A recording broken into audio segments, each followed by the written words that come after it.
Salut à toutes, salut à tous et bienvenue dans cette nouvelle vidéo sur la chaîne C'est mon avis. J'ai passé quelques jours en compagnie du tout nouveau Realme C55. C'est un smartphone que j'attendais avec beaucoup d'impatience. C'est un téléphone à 199 €, en tout cas il est actuellement sur Amazon à 199 €. Ça vient de sortir, c'est tout nouveau. C'est une marque que j'apprécie beaucoup. Si vous me regardez souvent, vous le savez, Realme c'est une marque que j'apprécie énormément. J'ai donc plein de choses à vous dire à propos de ce téléphone. On se retrouve tout de suite après le jingle.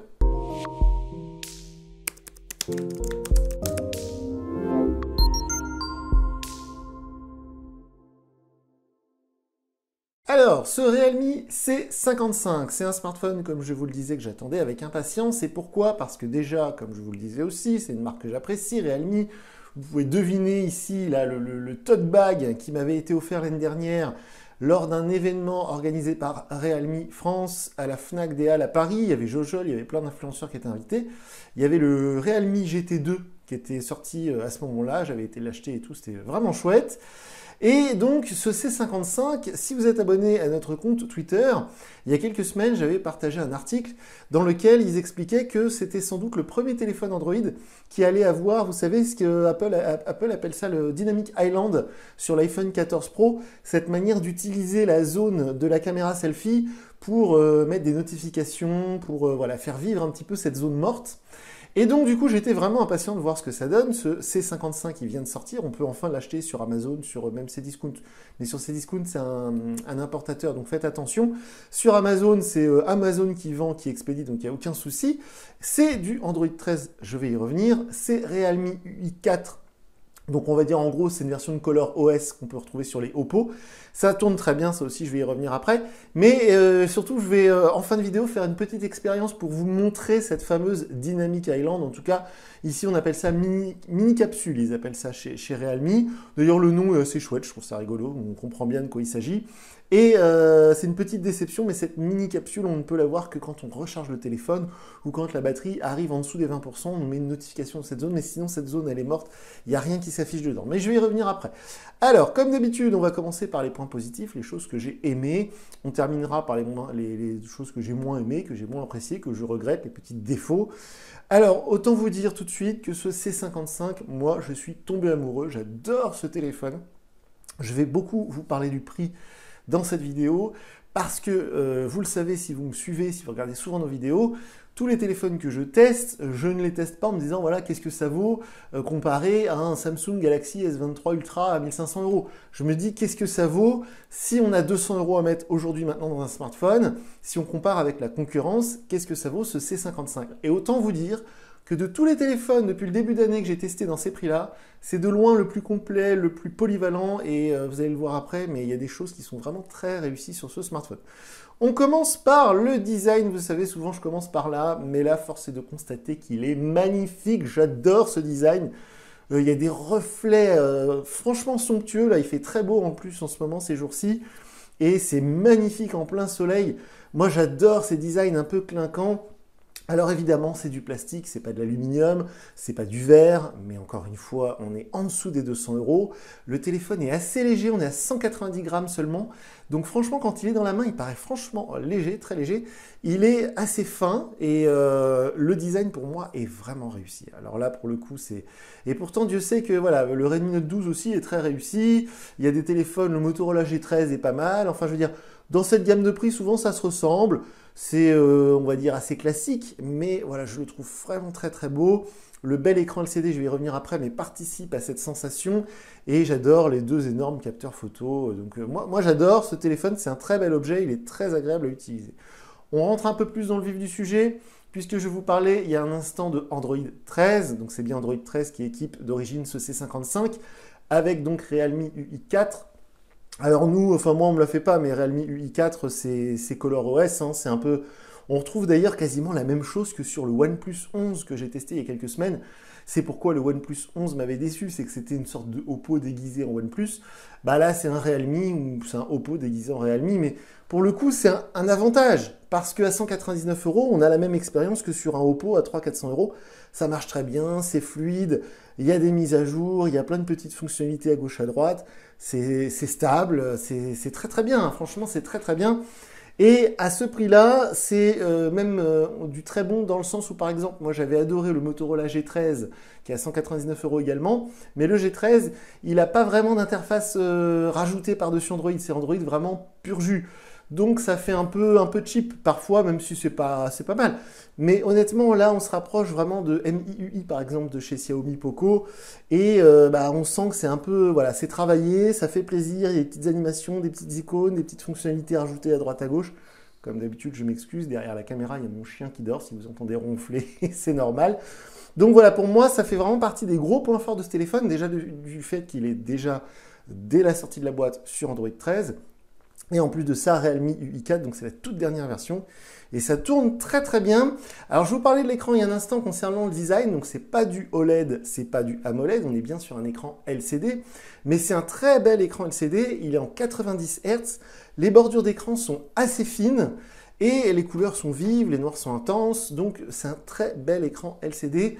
Donc on va dire que c'est pas vraiment un défaut que ce soit pas un OLED ou un AMOLED parce que sur certains smartphones, comme le Redmi Note 12 par exemple, on a un écran OLED ou AMOLED 120 Hz, mais sur le Redmi Note 12, j'ai constaté que c'était un écran OLED, on va dire de qualité moyenne, avec justement une luminosité assez faible, des couleurs assez ternes. Et là, on a un écran LCD qui, à l'inverse, est très très bon. Donc vous voyez, on est vraiment là entre les deux. Est-ce qu'on prend un bon écran LCD 90 Hz comme celui-ci ou est-ce qu'on prend un écran AMOLED 120 Hz qui est de qualité un peu moins bonne? C'est difficile à dire. Mais une chose est sûre, c'est que l'écran qui équipe ce Realme C55 est vraiment de très bonne facture. Aussi, là c'est très important, l'autonomie est excellente. Mais vraiment excellente. Pour vous donner un ordre d'idée, là, il sera bientôt midi, là, dans quelques minutes. Et hier, j'ai débranché le téléphone. Il était minuit. Et il y avait 38% de batterie. J'ai ma carte SIM, j'ai mes applications, je reçois mes notifications, etc. Et donc évidemment, je n'ai pas éteint le téléphone cette nuit, je l'ai laissé allumer. Et quand je me suis réveillé ce matin, il était toujours à 38%. Donc il n'avait pas perdu 1% dans ma nuit qui a duré à peu près 8 heures. Et là, vous voyez, il est bientôt midi, donc ça va faire bientôt 12 heures que le téléphone n'a pas été rechargé. Et j'ai perdu que 10%. Ça, c'est bluffant. Et aussi, dans toute la journée de test que j'ai pu avoir hier, même en faisant beaucoup de photos, des jeux, des tests, des benchmarks, des machins, des trucs, j'avais perdu très peu de batterie. L'autonomie semble vraiment très très bonne sur ce smartphone. Il y a une batterie de 5000 mAh, ça c'est plus ou moins la norme désormais. Par contre, quelque chose qui est très important, déjà d'une, vous avez pu le voir dans la vidéo de déballage, le chargeur est fourni, il est offert dans la boîte. Et en plus, c'est un chargeur 33 watts, ça charge très fort.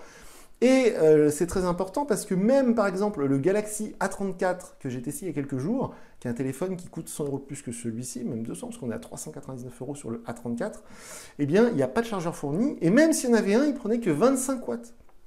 Ce qui est absolument incroyable. Là il y a 33 watts de recharge, alors vu que la batterie est assez grosse, on est presque à 2% par minute, pas vraiment. Mais voilà, en gros, vous le rechargez, allez, un quart d'heure, vous prenez 20%. Donc, vous voyez, ça va assez vite malgré tout. Donc, il y a un mode pour protéger la batterie, parce que je sais que ça inquiète beaucoup d'entre vous. Il y a un mode qui est préactivé sur le téléphone. Si vous utilisez le chargeur 33 watts fourni dans la boîte pour recharger votre téléphone la nuit, le téléphone comprend que c'est la nuit, donc ça se déclenche à partir de 23 heures. Et ça baisse automatiquement pour prolonger la durée de vie de la batterie. La force de recharge, le nombre de watts qui est injecté dans la batterie. Donc, n'ayez pas peur là-dessus. Aussi, j'ai précisé que le chargeur était fourni. Il y avait une coque qui est fournie. Donc, l'air de rien, c'est un petit cadeau. Mais quand on achète un téléphone à 200 €, par définition, on n'a pas trop envie de mettre dessous dans un téléphone. Il y a des gens qui mettent 1000 € dans un téléphone. Donc, ils vont aller acheter une coque à 40 €. C'est pas un souci. Mais quand on n'a que 199 €, vous êtes jeune, vous avez peu d'argent, vous voulez un téléphone complet, on va dire polyvalent, qui permet de faire du jeu, etc. La coque, elle est déjà dans la boîte. Ça fait plaisir. Il y avait même une protection d'écran qui était préappliquée sur l'écran. Ça aussi, ça fait plaisir. Et enfin, dans les choses vraiment positives, je dirais, les choses vraiment très importantes, les photos. Alors comme d'habitude, sous la vidéo, je vous mets le lien vers ma galerie Google Photos. Vous pourrez voir la qualité des photos que j'ai pu prendre avec ce capteur 64 mégapixels. Pour un téléphone à 200 €, c'est assez impressionnant. On a de très belles photos, que ce soit en intérieur, en extérieur, en selfie. Les photos sont vraiment réussies. Franchement, j'insiste là-dessus parce que là, dernièrement, j'ai testé beaucoup de téléphones vers les 400-500 € et c'est pas beaucoup moins bon qu'un A54 par exemple ou des Redmi Note 12 Pro. Les photos sont vraiment très bonnes, j'insiste là-dessus. Alors, ils ont fait l'impasse, et là, on va passer du côté obscur, on va passer du côté des choses que j'ai à lui reprocher entre guillemets, mais Si on veut être complètement voilà, honnête et lucide à propos de ce smartphone, on peut évidemment dire qu'il n'y a pas de capteur ultra grand angle, alors que certains concurrents vers les 200 € vont proposer de l'ultra grand angle. Mais même sur des téléphones à 300-400 €, souvent je vous le dis, les capteurs ultra grand angle, ils font des photos, pardon, hein, mais dégueulasses, avec beaucoup de pixels, beaucoup de bruit, si on zoome dessus, c'est tout flou. Enfin, les photos ultra grand angle, généralement, elles ne sont pas très utilisables, sauf à les poster sur Instagram. Mais je veux dire, dès qu'on veut un petit peu regarder, c'est inutilisable. Donc je me dis, finalement, c'est peut-être mieux de ne pas en mettre, d'économiser quelques euros sur le prix final du téléphone, que de mettre un mauvais capteur grand angle, voyez. Donc là, il n'y en a pas, mais au moins les photos, bah, on ne peut pas dire qu'elles sont mauvaises, il n'y en a pas. Et aussi, il n'y a pas de capteur macro. Bon, alors je sais que sur certains smartphones, maintenant vers les 200, 250 €, on a des capteurs macro, vous savez, ça permet de faire des photos de très très près. Quand vous voulez prendre en photo un plat ou une fleur ou quelque chose de très près, ça peut être pratique. Mais vous pourrez voir, d'ailleurs, j'ai pris en photo des fleurs et de très près, le capteur, il s'en sort très bien, le capteur principal. Donc voilà, le seul capteur qu'ils ont mis, c'est un capteur de profondeur pour l'effet de flou, là, quand on fait des portraits, ça je m'en sers jamais, donc je ne peux pas vous dire ce que ça donne. Aussi au niveau des petites choses à lui reprocher, vu que c'est un écran LCD, il n'y a pas de Always On Display, vous savez que j'aime bien cette fonctionnalité qui laisse certaines informations sur l'écran, là c'est pas possible. Et il n'y a pas non plus possibilité de le réveiller en tapant 2 fois, c'est tout bête mais c'est très pratique. On ne peut pas non plus le réveiller en le soulevant. Pareil, c'est tout bête, mais c'est très pratique. C'est assez étrange, d'ailleurs, qu'il n'y ait pas toutes ces choses-là, qui sont des petites fonctions basiques qu'on trouve sur tous les téléphones depuis des années. Et aussi, il n'y a pas de LED de notification. Donc, si votre Realme C55, là, il est posé sur un bureau, vous avez loupé un SMS, ben, il n'y a rien qui clignote pour vous l'indiquer. Donc, c'est un peu ballot. Donc, il faut régulièrement appuyer sur le petit bouton pour le déverrouiller. Alors, d'ailleurs, je voulais vous montrer. C'est drôle parce que chez Realme, ils ont fait comme chez Xiaomi. Il y a ce fameux carrousel avec donc le fond d'écran qui change tout seul. À chaque fois qu'on éteint, qu'on allume le téléphone, le fond d'écran change. Voilà. Mais tout comme Xiaomi qui a inventé ce truc il y a quelques années, maintenant il y a des publicités qui sont insérées en bas de l'écran. Là c'est voici les destinations Maroc, Portugal, machin, vous voyez. Donc en fait à chaque fois qu'il y a une photo qui change en fond d'écran, la pub en bas de l'écran change aussi. Le premier animal que vous voyez, blablabla, vous voyez, on clique et c'est une pub en fait. Donc ça, sur les Xiaomi, vous savez, je vous en parle souvent, carrousel, bah ça y est, chez Realme aussi, c'est arrivé. Il n'y a pas de haut-parleur stéréo. Il y a un haut-parleur unique qui est assez puissant, mais il n'y a pas de stéréo. Donc j'ai joué au jeu que j'adore, la World War Polygone, donc il n'y a pas d'effet de stéréo. Donc quand il y a un ennemi qui arrive à gauche, à droite, on ne peut pas savoir parce qu'il n'y a qu'un seul haut-parleur. Il n'y a pas de certification IP, donc le téléphone n'est pas officiellement résistant à l'eau, même si quand on ouvre le tiroir SIM, il y a un petit joint en caoutchouc. Donc j'imagine qu'il est plutôt résistant à une immersion, mais bon, on ne va pas les tester quand même. Il n'y a pas de traitement Gorilla Glass sur l'écran, donc pas de résistance aux rayures, donc il faut bien laisser la protection d'écran qui était préappliquée. Et enfin, la fameuse mini-capsule, qui est une sorte de déception parce qu'ils ont beaucoup communiqué là-dessus sur le C55. Visiblement, si j'ai bien compris, tous les Realme qui vont être équipés de Realme 4, donc cette nouvelle version de l'interface, qui vont sortir, j'espère, on va y revenir dans un instant, mais j'espère qu'il y aura d'autres Realme qui vont sortir cette année. Donc cette mini-capsule, en fait, pour l'instant, ça va peut-être évoluer dans des mises à jour, mais pour l'instant, elle ne sert à rien, sauf, alors attention, j'ai fait un bricolage de fou pour vous montrer, quand on branche le téléphone, vous avez la notification de recharge qui apparaît en haut, comme sur un iPhone 14 Pro, voilà. C'est la seule manière d'utiliser cette zone qui est appelée la mini-capsule. Il n'y a aucune autre information qui va aller s'afficher là-dedans. C'est un peu dommage. Je voulais même vous montrer, alors je ne sais pas si ça va s'afficher, mais quand on écoute un podcast, alors je sais pas, ça va, voilà, hop. Donc même le podcast, vous voyez, il est dans la zone ici, là, mais il n'est pas du tout dans la mini-capsule. Et au contraire, si on veut relancer le podcast, il faut aller dans la zone de notification, comme tous les autres smartphones Android. Donc cette fameuse mini-capsule, elle ne sert à rien, contrairement à un iPhone 14 Pro où vous allez avoir plein d'infos qui s'affichent dedans. Là, c'est que pour la batterie, la charge, batterie faible, tout ça, ça va s'afficher dedans, mais c'est tout. Donc pour moi, ça fait partie des déceptions dans le sens où c'est vraiment une fonctionnalité que j'attendais, que je voulais voir, que je voulais tester par moi-même. Et finalement, bon, bah voilà, ça n'apporte quasiment rien. C'est pas très grave. Et alors, je voulais terminer cette vidéo en vous parlant un instant de cette marque Realme que j'adore. Les comptes sociaux Realme France sont quasiment éteints depuis quelques semaines. Ils ne répondent plus à aucune mention qu'on peut faire. Ils ne répondent plus du tout. Ils font que de balancer de temps en temps une sorte de publicité un peu bateau. Donc, c'est très inquiétant. Depuis l'événement l'année dernière à la Fnac, ils n'ont rien fait d'autre non plus, niveau événementiel.